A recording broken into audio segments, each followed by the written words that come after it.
नमस्कार दोस्तों। हमारा घर एक छोटे से शहर के बाहरी इलाके में था। 2 मंजिला पक्का मकान, नीचे हमारा परिवार रहता था और ऊपर हमेशा किराएदार रखते थे। पिछले साल मेरे बड़े भाई की शादी हो गई थी, इसलिए ऊपर वाला पूरा फ्लैट खाली हो गया था। शादी के 2-3 महीने बाद माँ ने कहा, अब फिर से किराया लगाना चाहिए, लेकिन इस बार सिर्फ परिवार को देंगे। कॉलेज के लड़के तो पता नहीं कितना शोर मचाते हैं और किराया भी महीनों लटकाते हैं। कुछ दिनों बाद एक परिवार आया। अंकल सरकारी दफ्तर में क्लर्क थे, आंटी स्कूल में टीचर और उनकी इकलौती बेटी सान्या। सान्या की उम्र 24 साल थी, लेकिन शादी का नाम भी नहीं लिया था। वह यूपीएससी की तैयारी कर रही थी, दिन-रात किताबों में डूबी रहती थी। उसके माता पिता भी कहते थे, बेटी पहले अपना सपना पूरा कर लो, फिर शादी की सोचेंगे। सान्या सच में बहुत होशियार थी। हर टॉपिक पर उसकी पकड़ जबरदस्त थी। मुझे तो कभी-कभी उसके सामने बैठकर भी लगता था कि यह लड़की तो सच में कुछ बड़ी बनने वाली है। मेरा नाम रोहन है। मैंने बीकॉम पूरा कर लिया था, लेकिन पिछले 1.5 साल से आईबीपीएस पीओ की तैयारी कर रहा था। क्वांटिटेटिव एप्टीट्यूड में मेरी हालत खराब थी। नंबरों से ही डर लगता था। एक शाम हम लोग नीचे बैठे टीवी देख रहे थे, तभी सान्या किराया लेकर आई। माँ ने पूछा, बेटी पढ़ाई कैसी चल रही है? सान्या मुस्कुराई, बहुत अच्छी आंटी, बस मेहनत जारी है। माँ को तुरंत एक आइडिया सूझा। उन्होंने कहा, सान्या, हमारा रोहन भी बैंक की परीक्षा की तैयारी कर रहा है, लेकिन मैथ्स में बहुत दिक्कत आ रही है। अगर तुम थोड़ा बहुत उसे समझा दो तो बहुत अच्छा रहेगा। सान्या ने तुरंत हामी भरी, कोई समस्या नहीं आंटी, मुझे भी तो टॉपिक्स रिवाइज करने का मौका मिल जाएगा। अगले दिन से मैं ऊपर जाने लगा। पहला दिन याद है, मैं किताबें लेकर ऊपर गया। दरवाज़ा थोड़ा खुला था। मैंने हल्के से दस्तक दी। सान्या ने मुड़कर देखा और मुस्कुराते हुए कहा, आ जाओ रोहन, मैं तुम्हारा ही इंतजार कर रही थी। उसने मुझे कुर्सी दी और पूछा, कितने समय से तैयारी कर रहे हो? मैंने बताया। उसने हंसकर कहा, ठीक है, लेकिन मेहनत तो करनी पड़ेगी। सान्या का पढ़ाने का तरीका कमाल का था। एक एक चीज को इतने आसान उदाहरणों से समझाती थी कि मेरे सारे डाउट क्लियर हो जाते। उसके माता पिता सुबह निकल जाते, शाम को लौटते। दिन भर वो अकेली रहती थी। मैं कभी सुबह, कभी दोपहर, कभी शाम को चला जाता। धीरे धीरे हमारी अच्छी दोस्ती हो गई। सान्या बहुत सुंदर थी। लंबे काले बाल, गोरा रंग, पतला कद, साड़ी या सूट में वो और भी खूबसूरत लगती थी, लेकिन वो हमेशा दुपट्टा संभाल कर रखती थी। एक दिन मुझे थोड़ी देर हो गई। दोपहर के 2 बजे मैं ऊपर पहुंचा। दरवाज़ा खुला था। मैंने अंदर झाँका तो सान्या योगा कर रही थी। ट्रैक पट और टी शर्ट पहने हुए, दुपट्टा कहीं नहीं। वो आगे की तरफ झुकी हुई थी। मैं कुछ पलों के लिए खड़ा रह गया। दिल जोरों से धड़कने लगा। मैंने खुद को संभाला और आवाज दी, सान्या दी, मैं आ गया। वो चौंक कर सीधी हुई, चेहरा लाल हो गया। तुरंत अलमारी से शॉल निकालकर कंधे पर डाल लिया। बोली, अरे तुम आ गए। मैंने समय का ध्यान ही नहीं रखा। मैंने कहा, कोई बात नहीं, लेकिन उस पल मेरे मन में कुछ अजीब सा हो रहा था। उस दिन भी हमने पढ़ाई की। दोपहर में उसने चाय और बिस्किट रखे।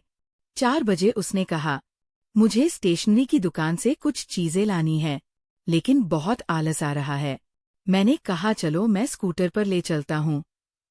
वह थोड़ा सोची, फिर बोली, ठीक है। शाम 5 बजे मैं स्कूटर लेकर नीचे खड़ा हो गया। सान्या नीचे आई। नीला सूट पहना था, दुपट्टा ठीक से लपेटा हुआ। स्कूटर पर बैठते वक्त उसने कहा, दुपट्टा संभाल लूंगी।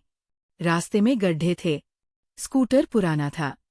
हर झटके पर वह मेरे कंधे पर हाथ रख लेती।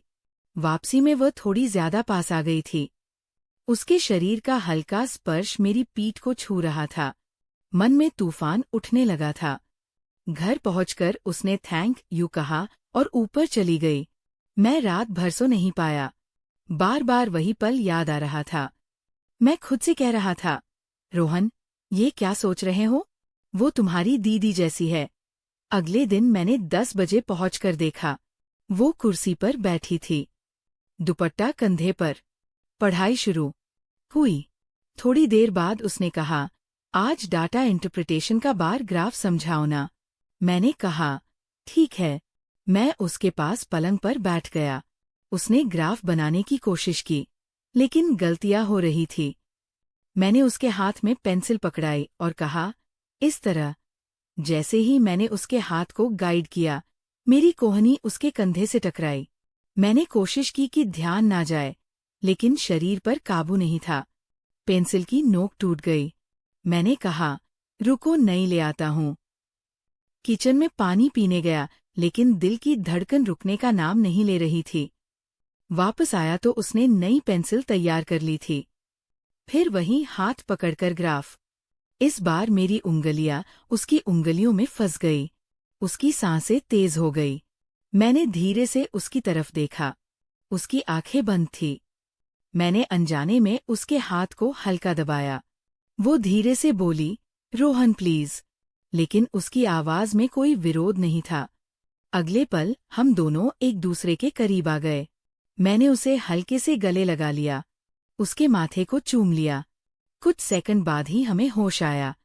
हम दोनों पीछे हट गए। कमरे में सन्नाटा छा गया। मैं उठा और बिना कुछ कहे नीचे आ गया। घर आकर सीधे बिस्तर पर लेट गया। पंखे की ब्लेड घूम रही थी। मेरे दिमाग में भी वही चक्कर चल रहे थे। मैं सोच रहा था, मैंने क्या कर दिया? वह मेरी पढ़ाई में मदद कर रही थी और मैं, ये गलत है, बहुत गलत। 2 दिन मैं ऊपर नहीं गया। सान्या ने भी नहीं बुलाया। माँ ने पूछा, क्या हुआ? 2 दिन से सान्या के पास क्यों नहीं जा रहे? मैंने कोई बहाना बना दिया। तीसरे दिन सुबह मैं छत पर पानी दे रहा था। ऊपर वाली छत पर सान्या खड़ी थी। हमारी नजरें मिली। वो तुरंत अंदर चली गई। माँ ने ऊपर देखा और आवाज दी, सान्या बेटी, क्या बात है?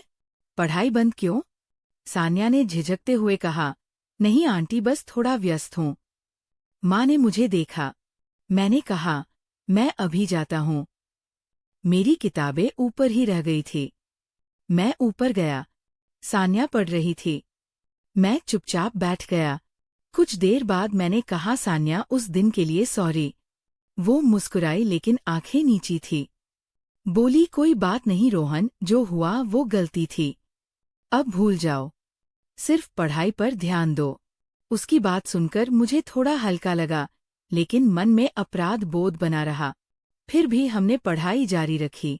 अब हम दोनों बहुत सावधान रहते थे, दूरी बनाए रखते थे, लेकिन दिल में एक अजीब सी खिंचाव बनी रही। परीक्षा से 7 दिन पहले मैंने उसके लिए एक अच्छी मोटिवेशनल किताब लाई। उसे देते हुए मैंने कहा, सान्या, मैं तुम्हें बहुत पसंद करता हूँ।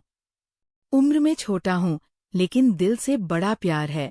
वो थोड़ी देर चुप रही, फिर बोली, मैं भी तुम्हें पसंद करती हूँ रोहन। लेकिन उस दिन जो हुआ वो हमें याद दिलाता रहेगा कि हमने सीमा पार कर दी थी। इसलिए अभी सिर्फ परीक्षा पर फोकस करें। हम दोनों ने और जोर लगाया।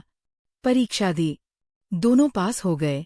कुछ हफ्तों बाद जॉइनिंग लेटर आ गए। मेरे घर में खुशी का माहौल था। पापा ने कहा, सान्या बेटी को थैंक यू बोलो, उसके बिना तुम पास नहीं होते। माँ ने शरारत से कहा, वो बेटी नहीं बहू है। सब हंसने लगे। सान्या शर्मा गई। लेकिन रात को जब हम दोनों अकेले मिले तो उसने कहा, रोहन, उस दिन का पल आज भी मुझे अपराधी बनाता है। हमने जो किया वो सही नहीं था। शादी से पहले ऐसा नहीं करना चाहिए था। मैंने सिर झुकाया। मुझे भी बहुत पछतावा है। मैंने तुम्हारा सम्मान करना चाहिए था।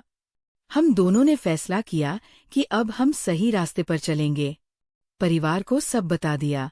उन्होंने हमें माफ कर दिया और शादी की बात पक्की कर दी। लेकिन उस गलती का एहसास आज भी हमें सिखाता है कि प्यार में भी इज्जत और सीमाओं का ख्याल रखना बहुत जरूरी है। दोस्तों, इस कहानी से हमें ये सीख मिलती है कि चाहे कितना भी प्यार हो, अपनी भावनाओं पर काबू रखना चाहिए। गलत कदम उठाने से बाद में पछतावा होता है, सच्चा प्यार इंतजार कर सकता है, सम्मान कर सकता है, और जब हम अपनी गलती को मान लेते हैं और सही रास्ता चुनते हैं, तभी जिंदगी खुशहाल होती है। तो दोस्तों, ये थी आज की कहानी। अगर पसंद आई हो तो वीडियो को लाइक जरूर करें, चैनल को सब्सक्राइब कर लें। मिलते हैं अगली कहानी में। तब तक के लिए धन्यवाद।